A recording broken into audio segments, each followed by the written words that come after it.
a particular class of their own. We must shift that burden.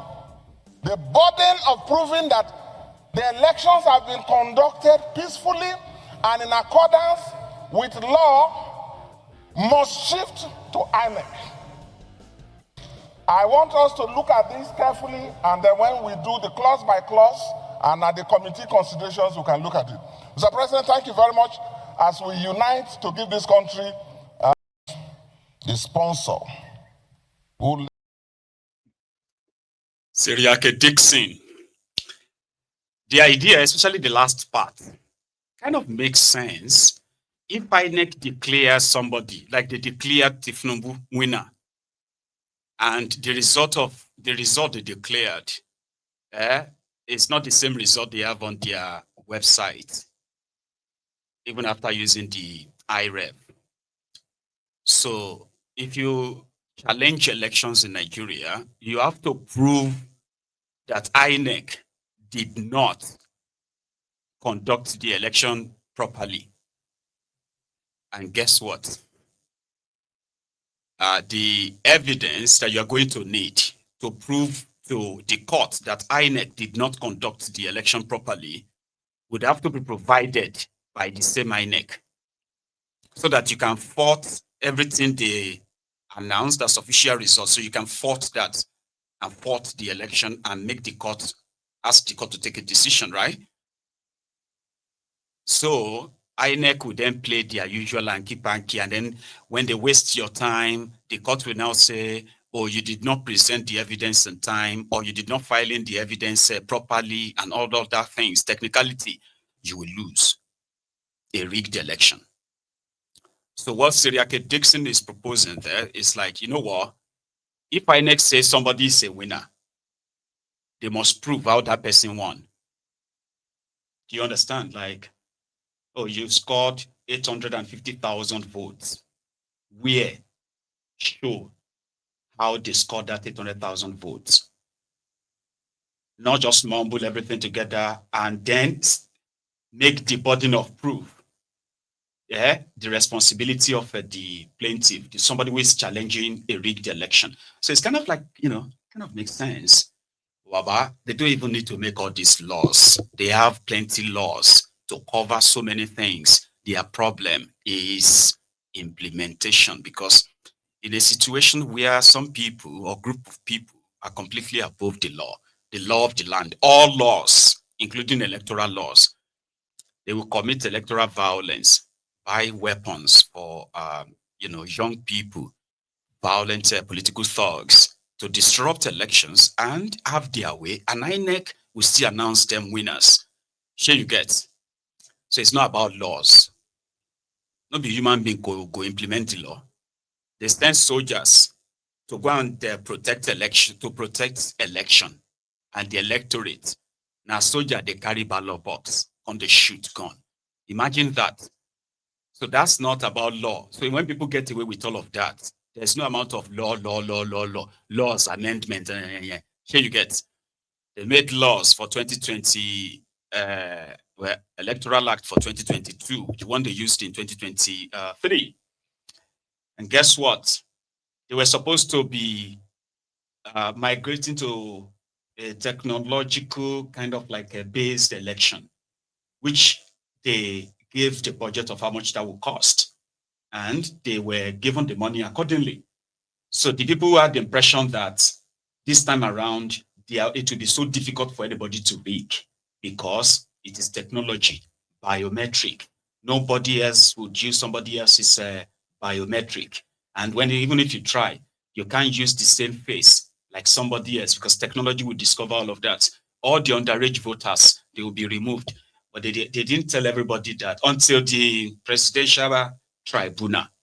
That's when they now said, oh, in that same section that you are quoting, continue the quoting. So go to section 2B. Oh yeah, that one you quoted is section 2A and 2B.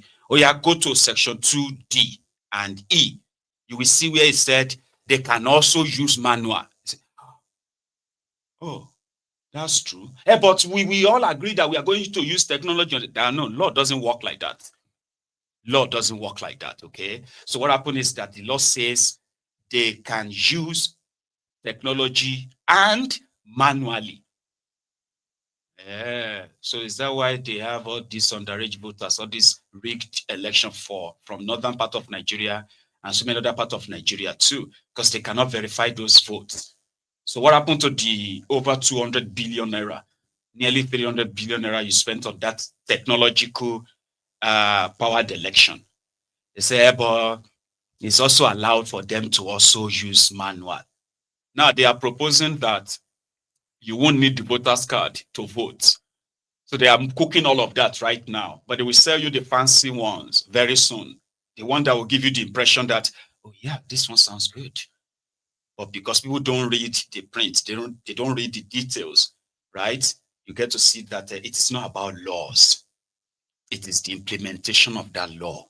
There is no law. See, there is no crime in Nigeria that doesn't have any law. In fact, Nigeria has so many laws to the point that they are still using colonial era laws of the colonial time, 1947, 1938. Some of the laws that are used to gag the colonized. Nigeria still retains some of them, and they are using that to jail Nigerians in Nigeria right now. Dead laws, supposedly dead laws. So it is not about laws, it is about implementation of it, which is mostly deliberate. And Oshiomole had this to say in his own suggestion. He said that, they should try to stop, paying thugs to rig elections, and many other suggestions, if you don't mind.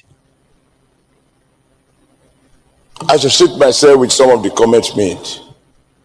But I don't know if Mr. President will remember. Mr. President, sir,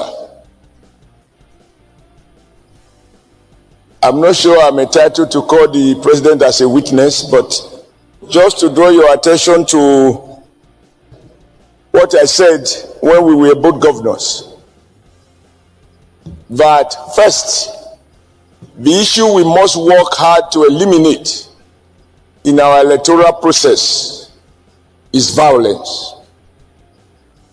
You can't have an election that seems to be a war, where young men and not so young carries AK-47 either to chase away opponents or even to chase away the young men and women who are presiding over election, or to take over collation centers. On that occasion, as a city governor, I believe Governor Dixon was also at that meeting. I remember when I finished, I said, AK-47 is not like buying a car. Only big men have the money manner that they want. I remember the former Governor Amici asking me whether I was accusing the governors. I think I said something close to yes. Because if you ask the security agencies, they will tell you that after every election, violent crimes increase. Because the politicians who have procured weapons for children who are hungry and pay them a little fee, once the election is over, they are not able to retrieve the weapons. And the weapons are then deployed by these people for violence. You can see a strong correlation between the level of criminality, robbery, etc. immediately after the election. Because these people have been abandoned since the results have been given. Somebody said I shouldn't accuse governors. I'm not accusing governors now. I'm just recalling what I have said before. And when I listen to all those who have spoken here, everybody spoke in unison. I haven't heard anyone who says he doesn't want a transparent election. If we all do, not from our lips, but from our heart, and we decide to remove violence and convince ourselves that the Nigerian people deserve to hire and fire without fear or favor on election day, at least after every 4 years, we will, even under the current law, we will have free, fair, transparent election. However, that said, I want us to not to throw away everything that has been done before. If we compare the last election and even the one before it to the election of 2003, where we saw policemen in uniform carry ballot boxes in front pages of newspapers. Between that time, 2003, where Yaradua complained about a process that threw him up that he was ashamed to accept, but he has to accept in order to avoid national crisis. And I believe he was right. Be so rest in peace. I think between that time and now, we have to be fair to INEC. They have introduced measures, including the ones we are talking about now, such as beavers, such as even PVC. PVC was not there in 2023. At every election, I have seen innovation. Time up. Excuse me. I wasn't told any time, but I'm going to round up. I'm going to round up. We have only one president here. Let nobody assist him. Just rounding up, since some people have said so, even though they don't have authority, so to say, including my in-laws, I just want to say that the beauty of democracy, is not the fact that you find yourself occupying an important elective office. It is the feeling in your heart that people actually, in their free will, found you worthy to be their voice and to entrust. It is smoke Igbo. It is taking them. You know, something about these guys, sometimes I feel like they just mock Nigerians. Do you get what I mean? Like they just mock Nigerians by sometimes displaying their hypocrisy in the open. And then using a compound, what they call that? Taking a compound now, I've been a compound now. You say a day. Who are the they? Other than them. So he was mentioning governors, and that's true. They are those who have the capacity to use what they call the immunity cover, right? To bring weapons into their states, of course, into Nigeria. And then, yeah, it's not wrong, that the small and other firearm infiltration, I think they have a word for that. Yeah, in Nigeria, is mostly caused by the criminal politicians who are always preparing for war when the people are told to prepare for elections. You get that now? So how about those sponsors? Anyone that commits electoral crime is arrested, tried, and jailed when they are found guilty. Not like, okay, in our heart, in our mind, we must try to do, it's like pleading, it's like courts pleading among themselves and say, you know what, let us stop violence, because in our mind, we can do it. If we think that we can do it, we can do it. Are you kidding me? They've monetized your elections. It is always for the highest bidder. Even if you are a poor guy, which of course they won't give you that chance, but if you're a poor guy, you still need a money bag. They call them godfathers. Oshiomole, Tony Kabaka in Benin, in Edo State. So Tony Kabaka has been using what? Punch to defend APC and their politics in Edo. For those who know them very well. I don't really have to actually really go into all of that. Just the name, Tony Kabaka. So if Oshiomole goes to the National Assembly to start talking about the morality of maybe they should change their mind and stop patronizing those guys, because most of the weapons you give to them, you never really take them back. Since you don't take them back, this guy goes on to use these weapons to commit crimes. And every 4 years, there are always new weapons. And there are always available youth that will take the drugs, the small change, and the weapons to wreak havoc just for them to stay in power. It's the drive. Let him finish. So if Oshiomole wants something, he should actually be proposing that electoral crime, the sponsor, the participants, the beneficiary, not only that the beneficiaries of rigging election should be banned from participating in election again. You understand what that means? Like you rig an election. So those who participated, it doesn't take just one person to rig election. It takes a group of people, including members of the electoral body. So if you are investigating, if you have laws to investigate electoral criminals and jail them, it simply means that the politicians will be banned for life. They can't participate in any election again. Those who help them and others, right, they get different jail terms.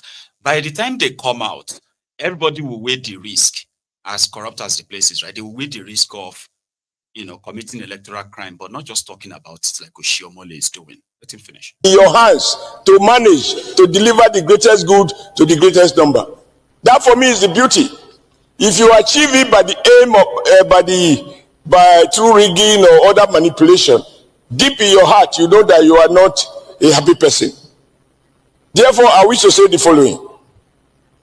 First, we should resolve, each and every one of us, and also collectively, that as elected persons, we as senators shall not, directly or indirectly, secretly or openly, aid and abet unemployed or semi-employed people and arm them to disrupt election. If we reform our character, this problem is 90% solved. In Edo State, sir, I launched 1 man, 1 vote, 1 woman, 1 vote. At the end of the day, and as of today, it is now possible to do election without cutting dead bodies. It wasn't so before, because we convinced everybody that there is no merit in taking election or conducting election as if it is a state of war. That said, the last thing we must look at critically is the issue of technology. And that is the point we made to the INEC chairman. The idea of introducing beavers, I think we must commend the previous INEC leadership in introducing some of these devices. However, the problem is those who are to charge these batteries, charge these electronics. Oh, sure, Baba. Sir, you have been very grateful. You have been very generous. I will round up now. Okay. They will say, see, I belong to the ruling party. Don't talk like opposition. Chief Whip?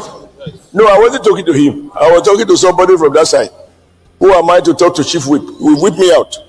So, in conclusion, sir, I believe we should learn from what we all watch on CNN.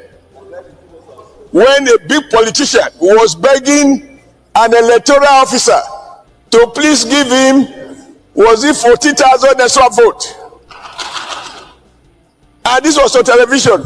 It was relayed, which shows that at the end of the day, if the leadership leads well, this can follow. So I want to suggest that in dealing with technology from what we have seen, Time up. we must be careful of hackers and therefore have the alternative. If one fails, we use the other so that the entire system is not collapsed. The last one is the idea of running election one day. Thank you, From distinguished House of Senator Assembly to Oshiomole. House of Rep and so on. I think that would be dangerous. We should do it because if you put everything one day and it fails, there will be confusion all over the country. I think we should retain the idea of presidential election. Before I go on, let me postulate from the Franz Fanonian dictum, which stipulates that the dialectics of reconciling two conflicting ideas is the algebra of revolution. The overbearing intervention of the state government had further exacerbated oporompium and amounting to sadomasochisms.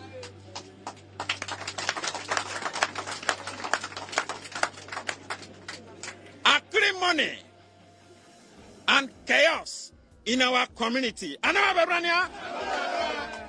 It was a contumelious stratagem by political jobbers to siphon monies.